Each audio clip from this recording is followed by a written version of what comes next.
Hello अस्सलाम वालेकुम guys, welcome back to my channel. आज मैं आप लोगों को एंडोक्राइन सिस्टम के बारे में पढ़ाने वाली हूँ। तो एंडोक्राइन सिस्टम जो है वो कंसिस्ट करता है ग्लैंड्स के ऊपर, यानी कि हमारे बॉडी के अंदर बहुत ज़्यादा ग्लैंड्स होते हैं, उनके ऊपर ये मुश्तमिल होता है एंडोक्राइन सिस्टम। और जो एंडोक्राइन सिस्टम जो कंसिस्ट करता है ग्लैंड्स के ऊपर, तो जब मैं बताती जाऊँ कि ग्लैंड्स का काम क्या होता है, तो ग्लैंड्स का काम क्या होता है कि ये क्या करते हैं कि सेक्रीट करते हैं केमिकल सब्सटेंसेस को, यानी कि इनका काम इन हम लोग ग्लैंड्स को सेक्रेटरी ऑर्गन्स भी कहते हैं। इनमें से जिसमें जो है सेक्रीट करते हैं केमिकल सब्सटेंसेस को, यानी कि सेक्रेटरी ऑर्गन दैट प्रोड्यूस ये केमिकल सब्सटेंसेस। तो हम लोग कहते हैं कि ग्लैंड्स का काम क्या है कि ये सेक्रीट करते हैं केमिकल सब्सटेंसेस को, तो इसलिए हम इसे कहते हैं ग्लैंड, जिसमें से कामिक कैसे हार्मोन्स, एंजाइम्स या केमिकल जूसेस निकल रहे होते हैं। तो हम उसको कहते हैं कि ये ग्लैंड्स का काम क्या होता है कि वो केमिकल सब्सटेंसेस को बाहर निकालते हैं। तो अब मैं आपको बताऊं कि ग्लैंड्स के जो हैं ये दो मेन ग्लैंड्स होते हैं हमारे बॉडी के अंदर, जिसको हम लोग कहते हैं, एक होता है एंडोक्राइन ग्लैंड, एक होता है एक्सोक्राइन ग्लैंड। जो एंडोक्राइन ग्लैंड होता है वो डक्टलेस होता है। हम इसकी एग्जांपल इस तरह से ले लेते हैं कि एक टूटी है, जब मैं उसको खोलती हूँ तो उसके उसमें से पानी निकलता है, तो वो डक्टलेस है, यानी कि उसमें कोई डक्ट नहीं लगी हुई। एज कम्पेयर टू अगर हम लोग एक्सोक्राइन ग्लैंड की तरफ आए तो इसमें डक्ट प्रेजेंट होती है। तो इसमें डक्ट प्रेजेंट होती है जब हम लोग टूटी खोलें और उसको में पाइप लगा दें और उस डक्ट के जरिए पानी कहीं पे भी एक स्पेसिफिक जगह पर जाए, तो हम लोग इसे कहते हैं कि एक्सोक्राइन ग्लैंड। तो जैसे मैं उन लोगों को बता रही थी कि एंडोक्राइन सिस्टम क्या है, जो कंसिस्ट करता है काफ़ी ज़्यादा ग्लैंड्स के ऊपर। और ये ग्लैंड का काम क्या होता है कि वो केमिकल सब्सटेंसेस को प्रोड्यूस करता है, सेक्रीट करता है, जिसमें हार्मोन्स हो गए, एंजाइम्स होते हैं। हमारे बॉडी को हार्मोन्स और एंजाइम्स की नीड होती है। जब इन हमें हार्मोन्स और इन चीज़ों की नीड होती है, तो ये अपना काम करते हैं। ग्लैंड्स जो हैं वो केमिकल सब्सटेंसेस रिलीज करते हैं, जिसकी वजह से वो स्पेसिफिक टारगेट जगह पे जाकर वो अपना काम एक्शन परफॉर्म करते हैं। तो इसमें से दो होते हैं, इसमें एक एंडोक्राइन और एक एक्सोक्राइन होता है। एंडोक्राइन में जिसमें डक्टलेस, यानी कि इसमें डक्ट प्रेजेंट नहीं होती, इनकी जो सेक्रेशन है टुवर्ड्स द ब्लड स्ट्रीम पहुंच जाती है, यानी कि डायरेक्टली जो है वो ब्लड स्ट्रीम में पहुंच जाती है। एज कम्पेयर टू एक्सोक्राइन जो है वो अपनी सेक्रेशन जो जीआईटी सरफेस पर करता है, तो वो डक्ट के थ्रू करता है, यानी कि इसमें डक्ट लगी हुई होती है, वो डक्ट के थ्रू अपनी जो है वो अपनी सेक्रीशन करता है। तो हम लोग आगे चलते हैं। तो जैसे मैं आप लोगों को बताई थी कि एंडोक्राइन सिस्टम का वर्क क्या होता है कि ये सेक्रीट करते हैं हार्मोन्स को, जिसे हम कहते हैं chemical messenger that act on the target tissue and organs where they influence cell growth and metabolism। तो हम लोग इसको एंडोक्राइन सिस्टम का काम क्या होता है कि ये हार्मोन्स यानी कि केमिकल मैसेंजर को जो है क्या में ये एक्ट करते हैं, यानी कि टारगेट टिश्यू पर जाकर ये अपने या टारगेट टिश्यू या ऑर्गन पर जाकर ये अपने जो इन्फ्लुएंस है, यानी कि बढ़ाता है सेल ग्रोथ को और मेटाबॉलिज्म को। यानी कि इसका काम क्या है कि ये जब भी हम एंडोक्राइन ग्लैंड से जब भी कोई रिलीज होगा, जो भी हमें नीड है, जिस तरह की भी सेक्रीशन की, वो सेक्रीशन जो है वो बाहर निकलेगी और उसका काम क्या होगा, वो टारगेट टिश्यू पर जाकर या ऑर्गन पर जाकर इन्फ्लुएंस करेगा, बढ़ाएगा, और मेटाबॉलिज्म होगी और सेल ग्रोथ होगी, जिससे हम कहते हैं कि एक्शन जो है वो परफॉर्म हो गया है। तो मैं आपको बताती जाऊँ कि जैसे मैं आप लोगों को यहाँ पर दिखा रही हूँ कि एक्शन परफॉर्म कैसे होता है, कि ये ना टारगेट सेल है, टारगेट ऑर्गन कह लें इसे या सेल कह लें, कि टारगेट सेल है। अब टारगेट सेल का क्या काम है कि यहाँ पे ना मैं बना रही हूँ, आप लोगों को जैसे दिखा रही हूँ, ये रिसेप्टर है, इसके ऊपर ये रिसेप्टर लगा हुआ है। रिसेप्टर मतलब जो रिसीव करता है। अब जाहिर है जहाँ टारगेट सेल जो है वो रिसीव कर रहा है हार्मोन को, तो इसलिए हम कहेंगे कि ये रिसेप्टर है। और इसके ऊपर जो ये आकर लग रहा है, इसे हम कहेंगे हार्मोन, यानी कि हार्मोन जो आके लग रहा है इसे हम कहेंगे हार्मोन।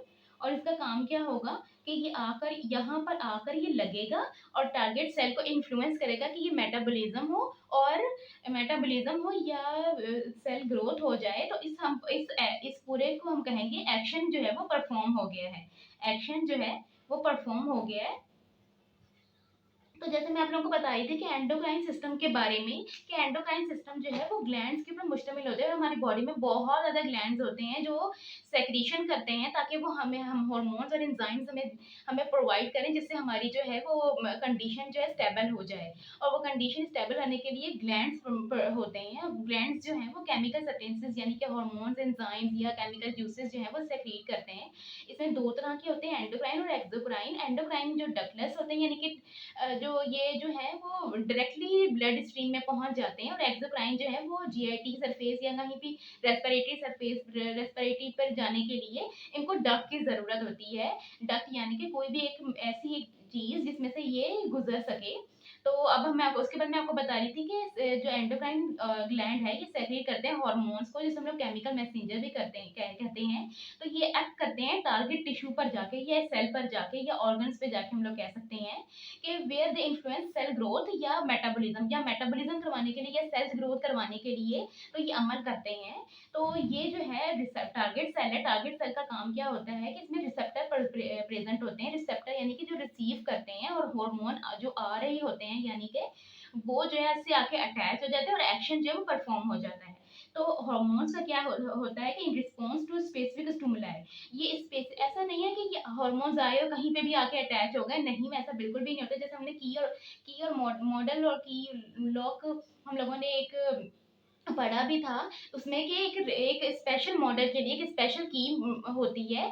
कोई भी की किसी भी, जैसे हम लोग एक ताला हम लोग ले लें तो और एक की ले लें, तो हर ताले की अपनी-अपनी चाबी होती है एज़ कम्पेयर टू हर चाबी जो है वो हर तरह के ताले के ऊपर नहीं लगती है। तो वैसे मैं आपको यहाँ पे बताती जाऊँ कि यहाँ पे भी यही होता है कि की मॉडल की थ्योरी होती है कि जिसमें जो क्या नाम है मतलब जो की है वो आप स्पेसिफिक टारगेट को जाकर वो रिसेप्टर को जाके वो खोलती है, यानी कि लग जाती है और अपना एक्शन परफॉर्म कर देती है। और अराइव मतलब यानी कि यहाँ पे अराइव होने के बाद वो बाइंड हो जाती है स्पेसिफिक रिसेप्टर के बाद और एक्शन परफॉर्म हो जाता है। इस पूरे को हम कहते हैं कि एक्शन परफॉर्म हो गया है। अब हमें पता है कि हमारे होम्योस्टेटिस का वर्क क्या होता है कि वो हमारे इंटरनल एनवायरनमेंट को जो है, हमारे जो इंटरनल एनवायरनमेंट है इसको जो है वो मेंटेन रखता है, कांस्टेंट रखता है। अब क्या होता है कि हमारे जो क्या नाम है मतलब इसमें ना होम्योस्टेटिस का पहले मैं आपको बता दूं कि इसमें क्या होता है कि हमारे इंटरनल एनवायरनमेंट जो है ना वो हमेशा स्टेबल रहता है, यानी कि कांस्टेंट रहता है। वो कभी भी बढ़ जाए या कम हो जाए तो उसको स्टेबल करने के लिए दो तरह की फीडबैक्स होती हैं। एक होती है पॉजिटिव फीडबैक, एक होती है नेगेटिव फीडबैक।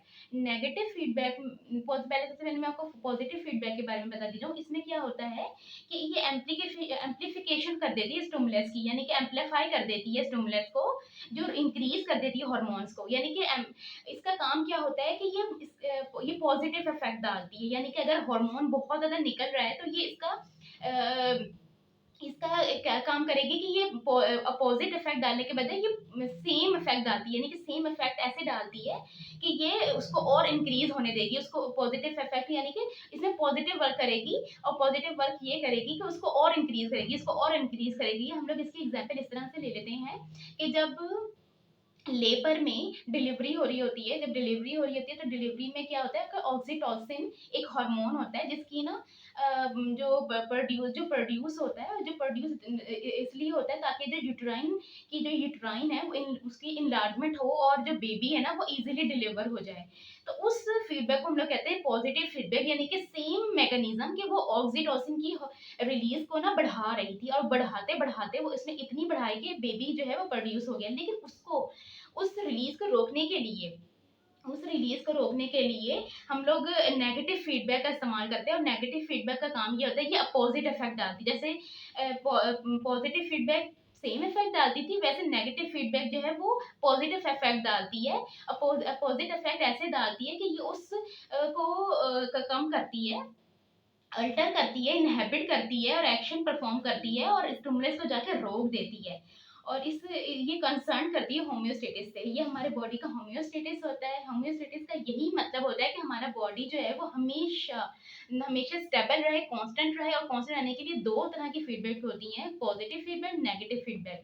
जो पॉजिटिव फीडबैक होती है इसका काम यही होता है कि वो हमेशा सेम इफेक्ट डालती है। वो कभी कभी जैसे पॉजिटिव फीडबैक जो है ये हमेशा सेम इफेक्ट डालती है कि अगर कोई चीज़ बढ़ रही है तो ये इसको बढ़ाएगी, कम नहीं करेगी, उसको और बढ़ाएगी, पॉजिटिव इफेक्ट डालेगी। लेकिन एज कम्पेयर टू जो नेगेटिव फीडबैक है इसका काम क्या होता है कि ये उसको कम करेगी ताकि हमारे बॉडी का जो नॉर्मल कंडीशन है यानी कि स्टेबल हो जाए और कांस्टेंट रेंज में आ जाए। तो हम इसे कहते हैं पॉजिटिव होम्योस्टेटिस, जिसमें दो तरह की फीडबैक्स होती हैं। मैं उम्मीद करती हूँ आप लोगों को समझ आया होगा यहाँ तक। तो आगे चलते हैं। तो जैसे मैंने आपको इसमें एग्ज़ाम्पल भी दी है कि लेबर के दौरान क्या होता है कि क्या नाम है, जो बेबी होता है वो डिलीवर होने के लिए ऑक्सीटोसिन एक हार्मोन होता है जिसकी रिलीज़ होता है, तो उससे क्या होता है कि यूट्राइन इनलार्जमेंट हो जाती है ज़्यादा से ज़्यादा और बेबी जो ईज़िली डिलीवर हो जाता है। तो ये पॉज़िटिव फीडबैक का इफ़ेक्ट होता है। पॉजिटिव फीडबैक का इफेक्ट होता है। तो मैं आप लोगों को बताती जाऊँ, यहाँ पे मैंने काफ़ी ज़्यादा ग्लैंड्स लिखे हुए हैं। तो सबसे पहले मैं आपको बताऊँ कि ये पीनियल ग्लैंड है। ये पीनियल ग्लैंड के बाद पाइट्यूटरी ग्लैंड होता है और उसके बाद पैराथायरॉइड और थायरॉइड ग्लैंड होता है और फिर ये थाइमस ग्लैंड है, ये पेनक्रीज है, ये एड्रीनल ग्लैंड है और ये ओवरीज और टेस्टिस। तो जैसे मैं आपको बताती जाऊँ यहाँ पर कि जो मैनी ग्लैंड जो make up the endocrine system, ये जो बहुत ज़्यादा ग्लैंड्स मिलके एंडोक्राइन सिस्टम बनाते हैं। तो ये जो एंडोक्राइन सिस्टम बनाते हैं, इसमें जो पीनियल ग्लैंड और पाइट्यूटरी ग्लैंड है, ये ब्रेन के अंदर प्रेजेंट होता है। इनके ब्रेन यानी कि ब्रेन के अंदर प्रेजेंट होता है और जो थायराइड और पैराथायरॉइड ग्लैंड होता है, ये नेक रीजन में, जो नेक रीजन है हमारा, इसके अंदर प्रेजेंट होता है।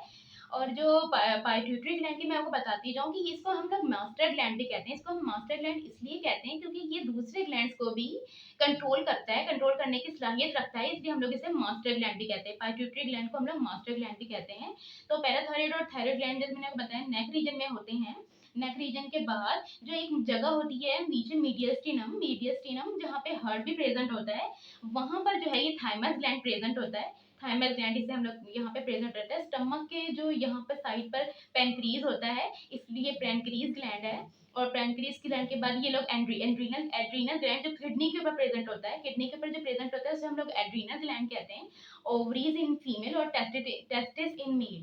टेस्टिस जो होते हैं वो मेल के अंदर होते हैं और ओवरीज जो होते हैं वो फीमेल के अंदर होते हैं। ये भी हार्मोन्स रिलीज करते हैं। तो मैं उम्मीद करती हूँ आप लोगों को यहाँ तक बहुत अच्छे से समझ आया होगा। मैं एक दफ़ा और रिवाइज कर देती हूँ। सबसे पहले